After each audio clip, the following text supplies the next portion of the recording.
வணக்கம் உறவுகள் நண்பர்கள் தமிழ் சொந்தங்கள்லாம் நீங்கள் எப்படி இருக்கிறீங்க? நல்லா இருப்பீங்கன்னு நான் நினைக்கிறேன். அதே போல் நானும் நல்லா இருக்கிறேன். இது ஒரு ஃப்ரான்ஸில் முக்கியத்துவம் வாய்ந்த ஒரு இடம். அதாவது நீங்கள் வேறு நாட்டிலேருந்து வர்றதா இருந்தால் இந்த இடத்தையும் நீங்கள் டிஸ்னிலேண்ட் மாதிரி பார்க்கக்கூடிய ஒரு இடம். இது 78 டிபார்ட்மெண்ட்டில் வெஸ்ஸாயில் சோந்தி என்ற இடத்துல இருக்குது. இது ஒரு ராஜா பரம்பரையினுடைய கதையை உள்ளடக்கமாக கொண்ட ஒரு பெரியொரு சத்தோ. ஒரு ராஜா மாத்திரமில்லை, அநேக ராஜாக்களை உள்ளடக்கின ஒரு பெரியொரு சத்தோ. இப்போ முன்னுக்கு இந்த ரோட்டு பகுதிகளை நான் காட்டி கொண்டிருக்கிறேன், நீங்கள் பார்த்து கொண்டிருக்கிறீங்க. அப்படியே நான் கொஞ்சம் மூவ் பண்ணி முன்னுக்கு போக போக வந்து கொண்டிருக்கும். இது குளிர்காலங்களால் உங்களுக்கு இல உதிர்காலங்கள் இருக்கிறபடியால் எல்லாமே வெட்ட வெளிச்சமாக தான் தெரியும் கட்டிடங்களோட. ஆனால் பார்க்குறதுக்கு ரசிக்கிறதுக்கு நல்ல ஒரு அழகான இடம் இது. இதுக்குள்ள முக்கியமான சகல துறை சார்ந்த ஒப்பிசுகளும் இருக்குது.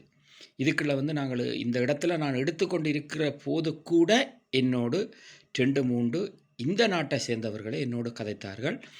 அவர்களுக்கு நாங்கள் சில விடயங்களை தெளிவுபடுத்தி கொண்டு தான் நான் எடுத்துக்கொண்டு இந்த இடத்துலேருந்து இதை உங்களுக்கு பதிவேற்றுகிறேன். அதாவது ஃப்ரான்ஸ் நாட்டில் நாங்கள் எதையுமே செய்யலாம், உரிமை இருக்குது.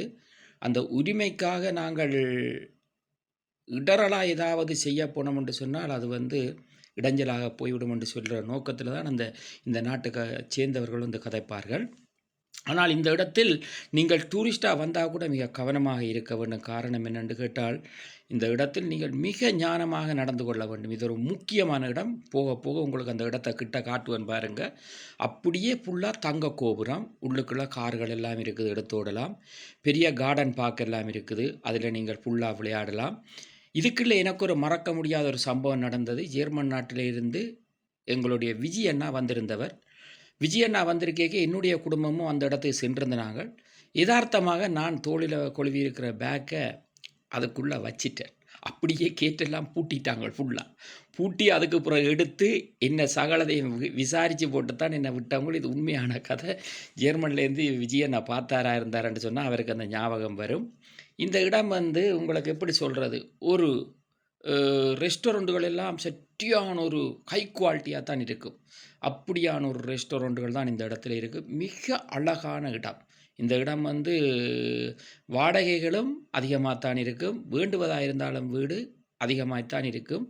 இந்த இடத்தில் பாருங்கள், இந்த இந்த இந்த சிக்னலில் நான் இவ்வளவு நேரம் நிற்க வேண்டி இருக்குதுன்னு பாருங்கள். இப்படி இந்த சிக்னலில் நான் நீண்ட நேரம் நின்று தான் இந்த இடத்தை தாண்டுறேன். அது உங்களுக்கு நான் தாண்டது உடன் போல இருக்குமோ, நான் நீண்ட நேரம் நின்று தான் கடந்து வந்தேன். நான் இப்படியாக இந்த இடத்துல இன்றைக்கு லேசான வெயில், ஜனவரி மாதம் 21ஆம் தேதி புதன்கிழமை லேசான ஒரு வெயில்.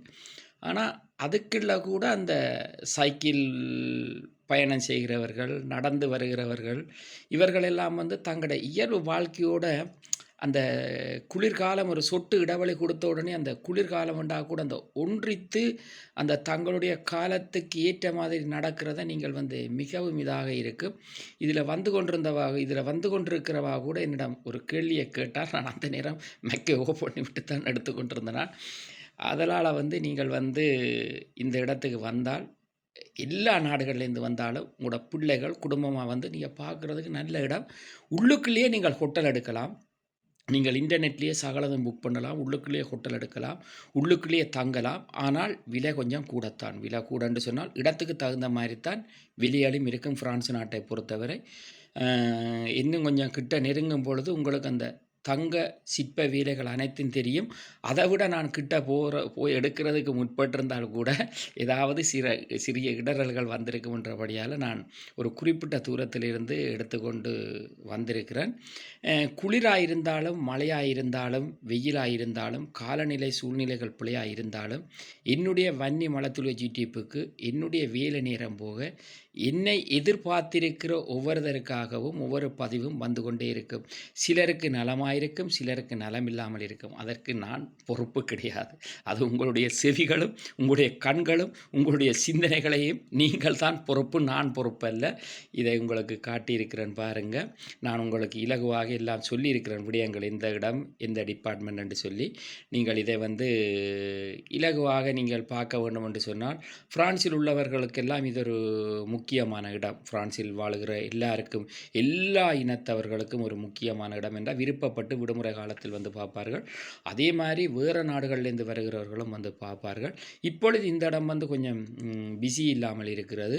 ஆனால் வெயில் காலம் பார்த்தீங்கள் என்று சொன்னால் 7ஆம் 8ஆம் மாதம் நீங்கள் பார்த்தீங்கள் என்று சொன்னால் இந்த இடம் நீங்கள் ஒரு வாகனத்தை கூட கொண்டு வந்து பார்க்கிங் பண்ண முடியாது. அப்படியான ஒரு சூழ்நிலையாக இருக்கும்.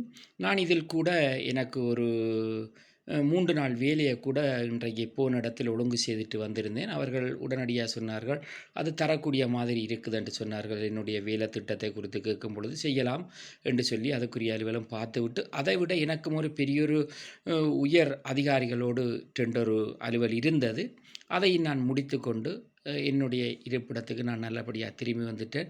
நீங்கள் எப்பொழுதும் வன்னி மலைத்துளிகளுக்கு யூடியூபுக்கு வரும்போது சப்ஸ்கிரைப் பண்ணி பெல் பட்டினை அமர்த்துங்கள். பாருங்கள், உங்களுடைய கண்களுக்கு உங்களுடைய டிவியில் பார்க்கும் பொழுது உங்களுக்கு அந்த தங்க கோபுரங்கள் தெரியும். முழுமையாக தங்க கோபுரங்கள் தான். இது எப்படியும் கணிப்பின்படி இது 10 20 ஏக்கருக்குள் உள்ளடக்கப்பட்ட ஒரு சத்தம் என்று சொல்லுகிறார்கள். உண்மையிலேயே அவ்வளவுதானா என்று சொல்லி என்னால் இதை கணித்து சொல்ல முடியாது. ஒரு கணிப்பை வைத்து சொல்லுகிறேன். இன்னும் ஒரு 3 சந்திப்போம். நன்றி, வணக்கம்.